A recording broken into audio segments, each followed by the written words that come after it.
जय श्री राधा रानी सरकार की, जय श्री कृष्ण भगवान की, जय श्रीमद् भागवत महापुराण की, जय सदगुरुदेव श्री बंसी वाले महाराज की।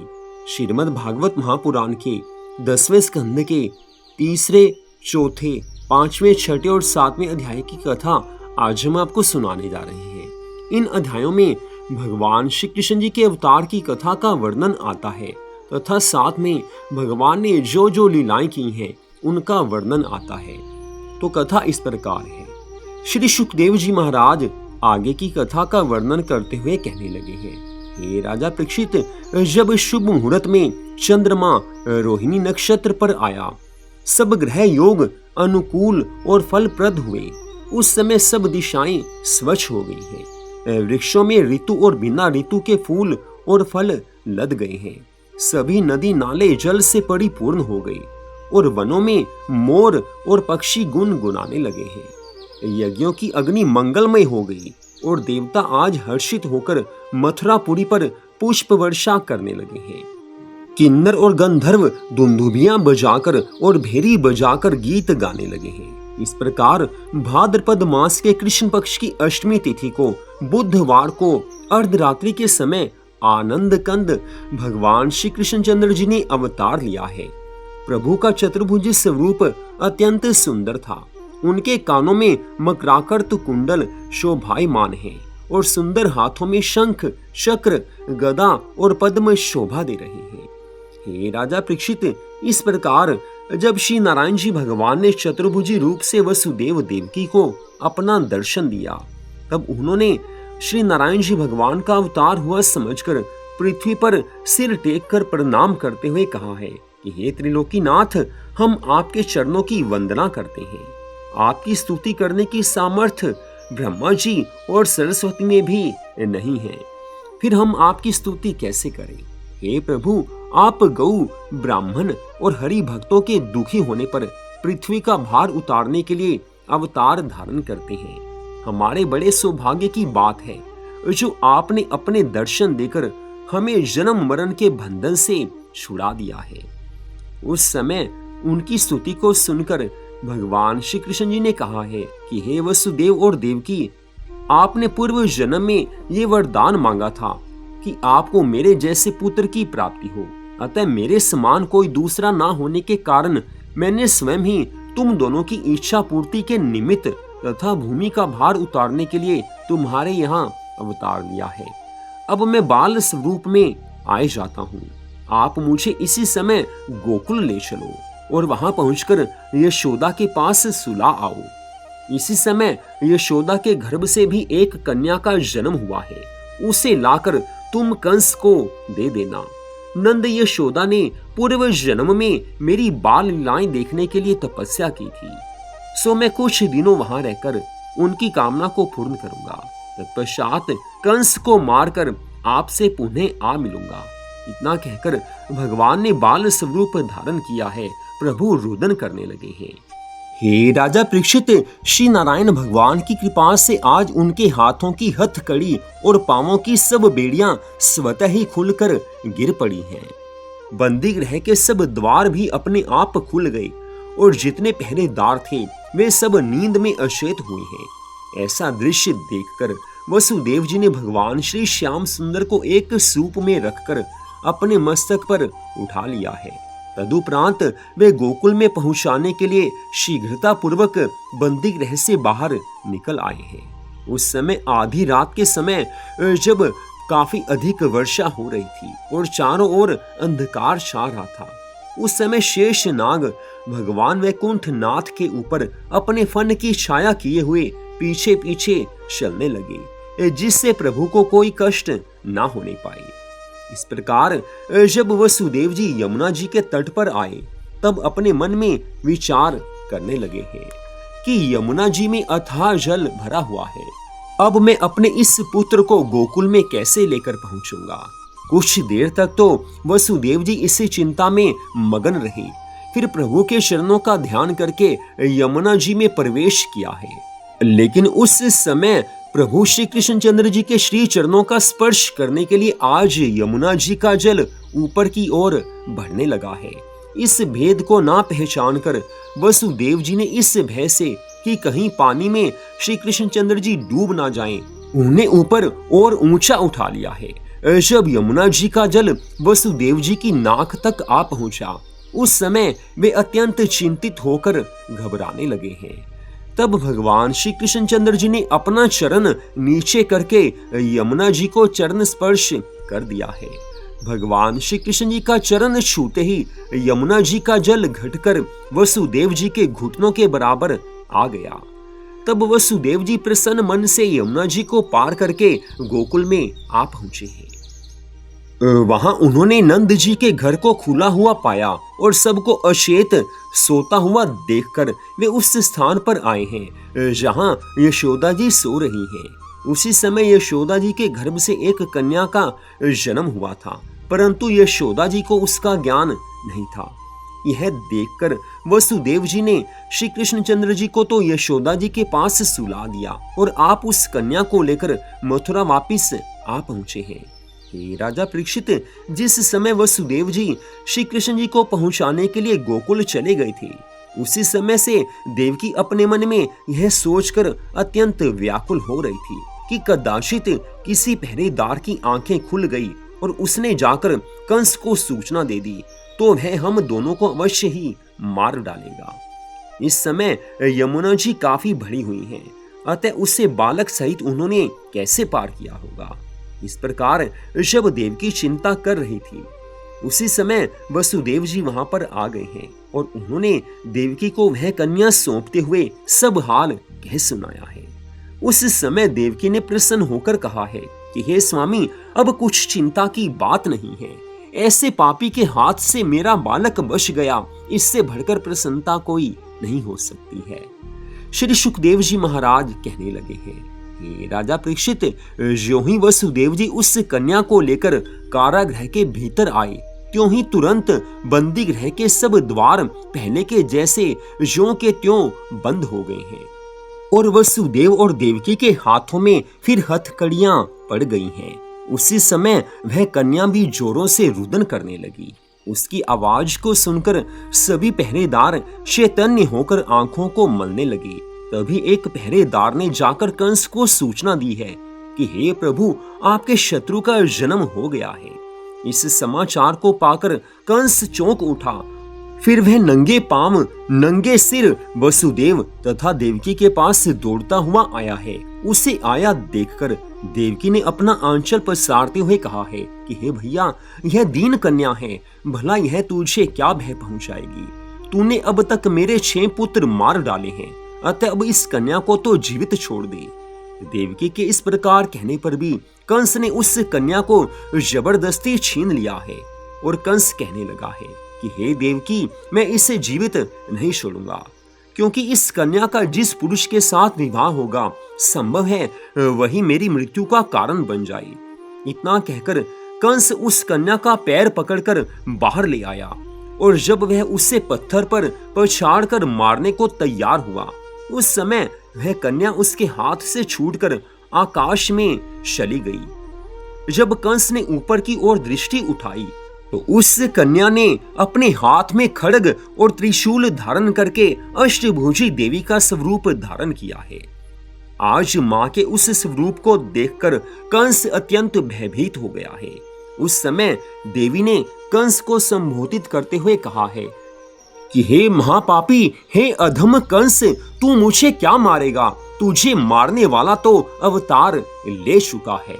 हे राजा परीक्षित, आज योग माया देवी के मुख से ऐसे वचन सुनकर कंस अपने हृदय में विचार करने लगा कि मैंने वसुदेव देवकी को कष्ट देकर और उनके पुत्रों को मारकर व्यर्थ ही अपराध किया है।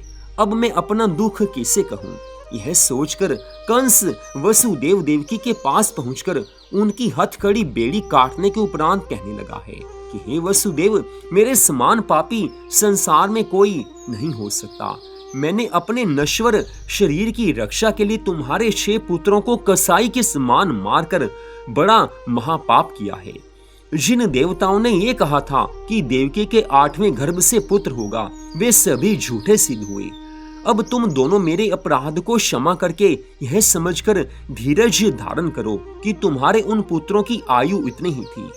वसुदेव देवकी ने आज अपने घर पहुंचकर ब्राह्मणों और याचकों को गऊ, वस्त्र, अन्न और धन का दान दिया है।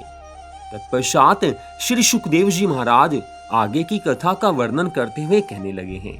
हे राजा परीक्षित, जब वसुदेव जी भगवान श्री कृष्णचंद्र जी को यशोदा के पास जाकर सुलाकर गोकुल से लौट आए, तब यशोदा जी ने नींद खुलने पर उस बालक को देखा और नंद जी को बुलाकर ये कहा कि तुम्हारे पुत्र उत्पन्न हुआ है। तदुपरांत नंद यशोदा ने वेद की विधि से आज नांदी मुख श्राद्ध करके ब्राह्मणों और याचकों को दान दिया है। इस मंगलमय समाचार को सुनकर सभी गोपी ग्वालों ने अपने अपने घर मंगलाचार किए हैं तथा ब्राह्मणों को गऊ आदि का दान दिया है। सब प्रसन्न हैं, सबको इतना आनंद मिला है जिसका वर्णन शेष, महेश और गणेश भी नहीं कर सकते। आज नंद जी ने ज्योतिषियों को बुलाकर देव पूजन करवाकर जब बालक के ग्रह कुंडली आदि के संबंध में प्रश्न किया तो उन्होंने कहा कि हे नंद राय जी, यह बालक दुष्टों को मारकर पृथ्वी का भार उतारेगा तथा गोपाल नाम पाएगा। यह सुनकर नंद राय जी ने अत्यंत प्रसन्न होकर 2 लाख गऊ, मणि और रत्न संयुक्त 7 तिलों के पर्वत, सोने चांदी के घड़ों में दूध, दही, घृत आदि भरवाकर ब्राह्मणों को दान दिया है। इसके अतिरिक्त ज्योतिषियों और विद्वानों को इतना दान दिया कि फिर उन्हें किसी प्रकार की कोई याचना नहीं रही है। उस दिन गोकुल वासियों ने अत्यंत प्रसन्न होकर ऐसा दधी कांदो खेला कि गली बाजार सब जगह दही ही दही भर गया है। गोपियां आनंद मगन होकर इस प्रकार गीत गा गा कर नंद जी को सुनाने लगी हैं और नंद जी उन्हें सुन सुनकर परम प्रसन्न होते हैं। गोकुल में बधाई भाजे मदन गोपाल की, नंद के आनंद भये जय कन्हैया लाल की। ज्वानन को हाथी घोड़ा, बूढ़न को पाल की, बच्चन को लड्डू पेड़ा भर भर के थाल की। गोपिनों को सत लड़ गज मुक्ता माल की, नंद के आनंद भये जय कन्हैया लाल की। आज सब गोकुलवासी अत्यंत आनंद पूर्वक झूम रहे हैं, गा रहे हैं, नाच रहे हैं। ठाकुर जी का अवतार हुआ है। प्रभु के अवतार की खुशी में आज सब गोकुलवासी इतना झूम झूम कर नाच रहे हैं, इतना आनंद मना रहे हैं कि सब देवता भी देखकर आज चकित हैं। हर कोई आनंद मगन है, सब ओर पुष्पों की वर्षा होने लगी है। उस समय रोहिणी भी अत्यंत प्रसन्न होकर गोपियों के साथ नृत्य करने लगी हैं। ब्रज की इस शोभा को देखने के लिए सभी देवता आज विमानों पर बैठकर आकाश में घिर आए हैं और उन पर पुष्पों की वर्षा करने लगे हैं। इतनी कथा सुनाकर श्री सुखदेव जी महाराज कहने लगे हैं, हे राजा परीक्षित, इधर तो भगवान श्री कृष्ण जी का अवतार हुआ है, लेकिन उधर कंस की आज्ञा से उसके अनेक राक्षसों ने ब्रज में छोटे छोटे बच्चों को मारना आरंभ किया है। फिर भी कंस को अपने शत्रु भगवान श्री कृष्ण जी के डर से सदा अशांति बनी रहती थी। इसलिए एक दिन कंस ने पूतना नाम की एक राक्षसी को बुलाकर कहा है कि तू ब्रज में जाकर गोकुल में जितने बालक पैदा हुए हैं उन सबको मारकर खा जा। यह बात सुनकर पूतना बालकों को मारकर खाने के निमित्त आज गोकुल की ओर चल दी है।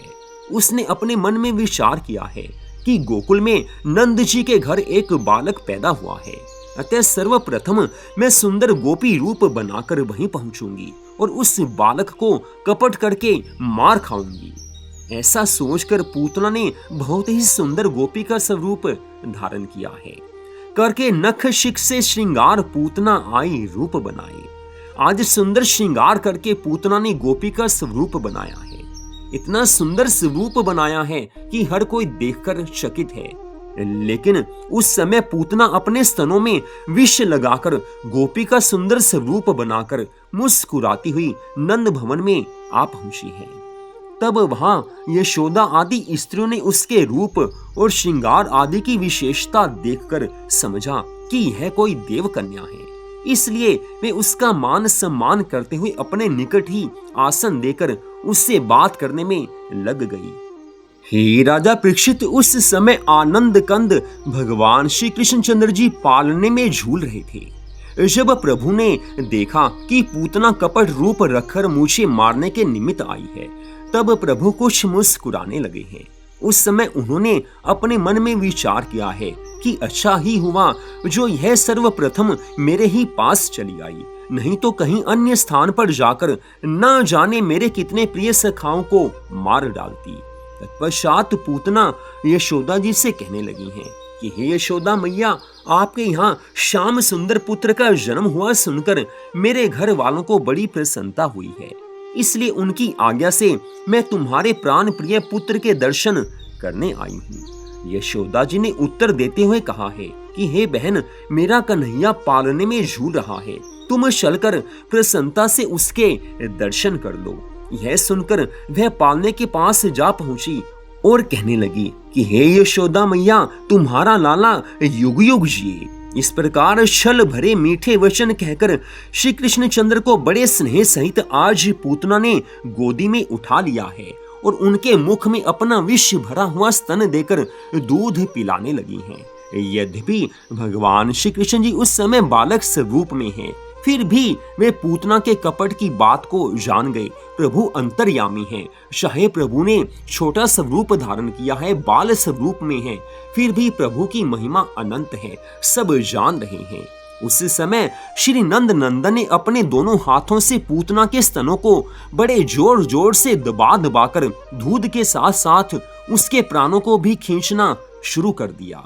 प्राण खींचने से पूतना बहुत घबराने लगी है। यशोदा से कहने लगी है कि हे मैया, देख तो सही तेरा पुत्र कितना दुखदाई है। हाय, ये तो दूध के साथ मेरे प्राण भी पिए जा रहा है। अगर आज मैं इसके हाथों से जीवित बच गई, फिर दोबारा गोकुल में कभी पांव भी नहीं रखूंगी। यह बात कहकर जब वह घबराकर आकाश में उड़ने लगी, तब श्री कृष्णचंद्र जी उसके स्तनों को पकड़कर लटके हुए उसके साथ ही आकाश में जा पहुंचे हैं।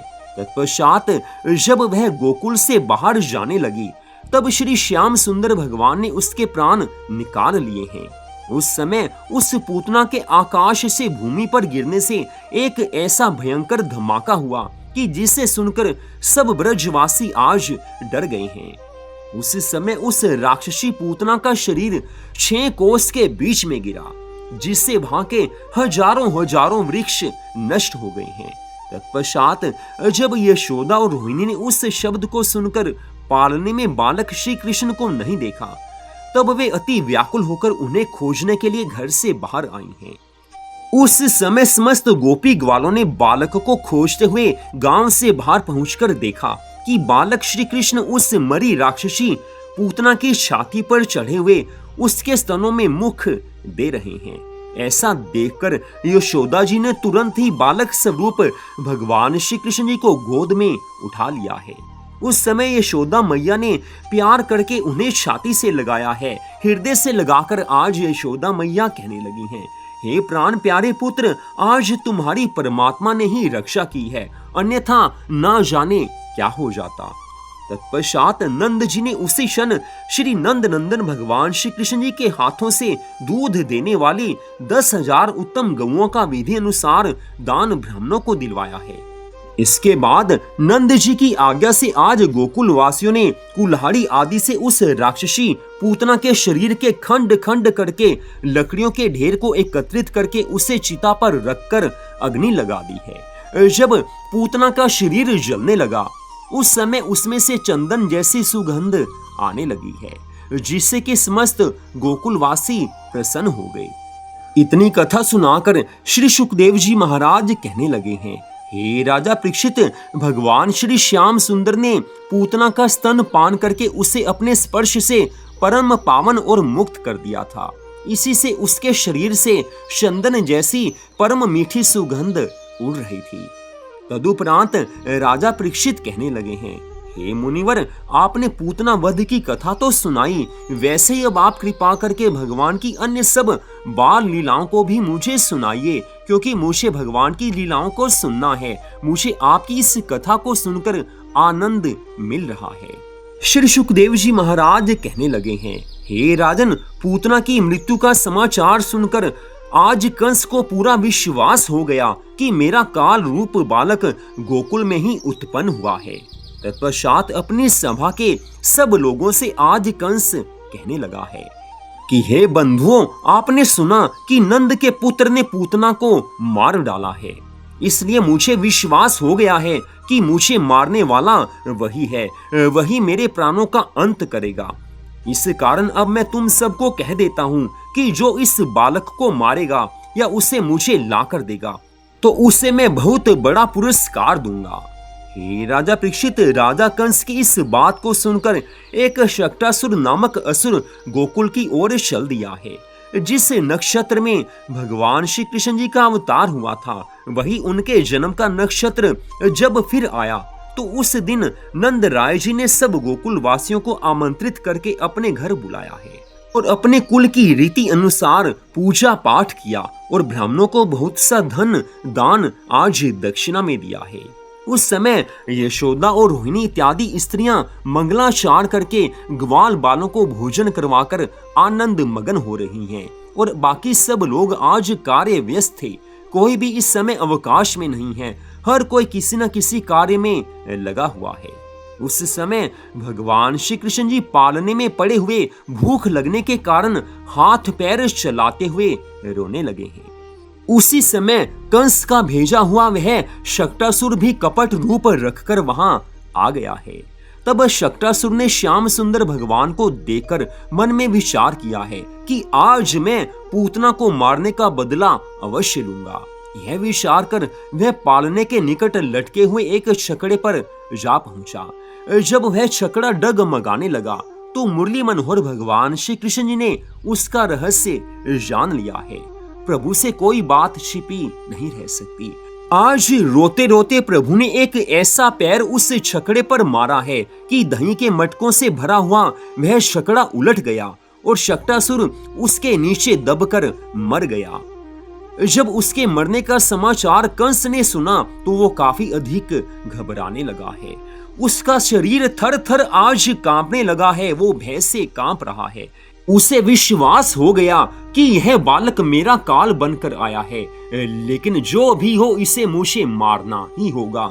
लेकिन आज इधर जब छकड़ा गिरा और उसके नीचे रखे हुए दूध दही के मटकों के टूटने की आवाज हुई, तब नंद राय जी आदि समस्त वयोवृद्ध दौड़कर भगवान श्री श्याम सुंदर को पालने से उठाकर अपने हृदय से लगाने लगे हैं, बार बार पुचकारने लगे हैं। इस घटना को देखकर सब लोग आश्चर्यचकित होकर सोचने लगे हैं कि यह छकड़ा उलटकर कैसे गिर गया। उस समय उस पालने के समीप खेलने वाले कुछ बालकों ने बताया कि कन्हैया ने ही इस छकड़े में पैर मारकर गिरा दिया है।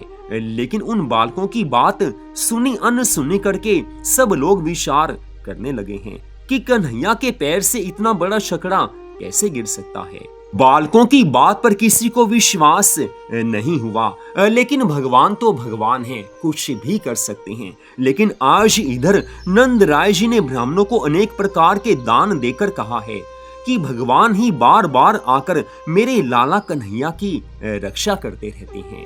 नंद राय जी को भगवान पर पूरा विश्वास है, कोई भी कष्ट से प्रभु ही बचाते हैं, इस बात का उन्हें पूरा विश्वास है। ये विश्वास सबको होना चाहिए, क्योंकि सबके कष्टों को प्रभु ही दूर करते हैं। जीवन में संकट अवश्य आते हैं, बार बार आते हैं, लेकिन जिसे भगवान पर भरोसा है, भगवान उसके संकट को अवश्य दूर कर देते हैं। इतनी कथा सुनाकर श्री सुखदेव जी महाराज कहने लगे हैं, हे राजा परीक्षित, जब श्री नंद नंदन भगवान 5 वर्ष के हुए, तब कंस ने उन्हें मारने के लिए त्रिनावर्त नामक असुर को भेजा है। वह भभूड़े अर्थात आंधी तूफान का रूप धारण कर गोकुल में आ पहुंचा है। उस समय यशोदा जी भगवान श्री कृष्ण जी को गोद में लिए आंगन में बैठी हुई हैं। जब श्री नंद नंदन ने त्रिनावर्त के आने का समाचार पहचाना, प्रभु जान गए कि क्या होने वाला है। तब प्रभु ने अपने शरीर को इतना भारी कर लिया कि यशोदा जी से सहन नहीं हुआ और उनको गोद से हटाकर आज धरती पर लिटा दिया है। उसी क्षण ऐसे जोर का धूल का बगुला उठा कि आंधी आने से चारों ओर महाअंधकार हो गया है। आज वृक्ष टूटने लगे हैं, छप्पर उड़ उड़ कर दूर जाकर गिरने लगे हैं। उस समय यशोदा जी भयभीत होकर बालक स्वरूप श्री कृष्ण को उठाने के लिए आंगन में दौड़ी दौड़ी आई हैं। सब ग्वाल बाल चिल्लाने लगे हैं, अरे सब है जइयो होशियार, बगुला आयो गोकुल में। वृक्ष धरती ते लगे, कांपत पवन घात से, ये विधाता का कियो, उजड़त नगर महा बात ते। है जो को सुनत न टेर पुकार, बगुला आयो गोकुल में। उस समय तृणावर्त श्री श्याम सुंदर भगवान को उड़ाकर ऊपर आकाश में ले गया। तदुपरांत जब यशोदा मैया ने अपने बालक को आंगन में नहीं पाया, तब यशोदा मैया आज रोने लगी हैं। नंद राय जी को पुकार पुकार कर कहने लगी हैं कि जरा देखो तो सही, कन्हैया को आंधी कहीं उड़ा कर ले गई है। यह सुनते ही नंद जी सहित आज सभी गोपी ग्वाल उधर की ओर दौड़े आए हैं और कन्हैया को आवाज लगाकर चारों तरफ खोजने लगे हैं। प्रभु कहाँ गए हैं, कन्हैया कहाँ गया है। सब प्रभु जी को खोज रहे हैं। यशोदा मैया और रोहिणी भी उन्हें खोजने को घर से बाहर पागलों की तरह चिल्ला चिल्ला कर ढूंढने लगी हैं। कन्हैया कहाँ गया, कन्हैया कहाँ गया। सब आज कन्हैया को ढूंढ रहे हैं, लेकिन प्रभु की तो लीला है। आज कंस के भेजे हुए एक राक्षस का वध करना है, उसका उद्धार जो करना है। इतनी कथा सुनाकर श्री सुखदेव जी महाराज कहने लगे हैं, हे राजा परीक्षित, त्रिलोकीनाथ भगवान श्री कृष्णचंद्र जी ने इस प्रकार जब सबको बहुत दुखी देखा, तब असुर तृणावर्त के कंधे पर बैठे हुए भगवान श्री कृष्ण जी ने तृणावर्त का गला घोंटकर नंद भवन के द्वार पर पड़ी एक पत्थर की शिला पर उसे गिरा दिया है और उसके प्राणों का हरण करके उसे मोक्ष दे दिया है। उसके प्राण निकलते ही आंधी शांत हो गई। उस समय उसके गिरने का भयंकर शब्द सुनकर सभी गोपी ग्वाल दौड़े दौड़े आज नंद भवन के द्वार पर आए हैं। क्या देखा कि कन्हैया उस राक्षस की छाती पर बैठा हुआ खेल रहा था। भगवान की सब लीलाएं सबको आनंद देती हैं। आज असुर को मार दिया है, संहार किया है, उसे अपना धाम दिया है। लेकिन इधर ये सब देखते गोपियों ने दौड़कर आज श्री कृष्ण भगवान को उठाकर हृदय से लगाया है। उस समय सब लोग कहने लगे हैं, ना मालूम हमारे किस जन्म के पुण्यों से आज हमने अपने प्राणाधार कन्हैया को इस राक्षस के हाथों से जीवित पाया है। यह सुनकर नंद बाबा आज कहने लगे हैं, हे बंधुओं, मुझसे वसुदेव जी ने कहा था कि इन दिनों गोकुल में बहुत उत्पात होंगे, इसलिए सब वही बातें देखने में आ रही हैं। तब गोपियों ने यशोदा मैया से कहा है कि तुमने घर के काम को अपने प्रिय बालक से भी बढ़कर समझा, ये अच्छा नहीं किया। तुम्हें श्री कृष्ण को आंगन में इस तरह अकेला छोड़कर अपने कार्यों में संलग्न होना उचित नहीं है। घर के कामों की ओर ध्यान नहीं होना चाहिए, कृष्ण की ओर ध्यान होना चाहिए। ये बात आज सब गोपियां यशोदा मैया को समझाती हैं, बार बार कहती हैं कि कन्हैया को अकेला मत छोड़ा करो। आज कन्हैया जीवित बच गया, प्रभु ने कृपा की है, लेकिन आगे से इस बात का ध्यान रखना। सब बार बार आज यशोदा मैया को समझाते हैं। आज सबकी इन बातों को सुनकर यशोदा मैया अत्यंत लज्जित होकर कहने लगी हैं, आज मैंने अपनी गलती का दंड भोग लिया, लेकिन आगे से मैं कभी भी कन्हैया को अकेला नहीं छोड़ूंगी। उस दिन से यशोदा मैया आठों प्रहर श्री कृष्ण भगवान को अपने हृदय से लगाकर रखने लगी और उनके बाल चरित्रों को देख देख कर आनंद मनाने लगी हैं। वे कभी कन्हैया को गोद में लेकर दुलारती हैं, कभी प्यार करती हैं, कभी पालने में लिटाकर झुलाती हैं। यशोदा मैया ठाकुर जी की परम सुंदर लीलाओं को देख देख कर हर क्षण नित्य नए आनंद का अनुभव करती हैं। धन्य भाग्य हैं नंद बाबा के, धन्य भाग्य हैं यशोदा मैया के, सब ब्रजवासियों के, जो भगवान ने उनके यहाँ अवतार लिया है। तो यहीं पर आज की इस परम सुंदर कथा का विश्राम होता है। अगले भाग में आप ठाकुर जी की अन्य लीलाओं की कथा को सुन पाएंगे। जय श्री राधा रानी सरकार की, जय श्री कृष्ण भगवान की, जय श्रीमद् भागवत महापुराण की, जय सद्गुरुदेव श्री बंसी वाले महाराज की। जय जय श्री राधे, जय जय श्री राधे, जय जय श्री राधे श्याम।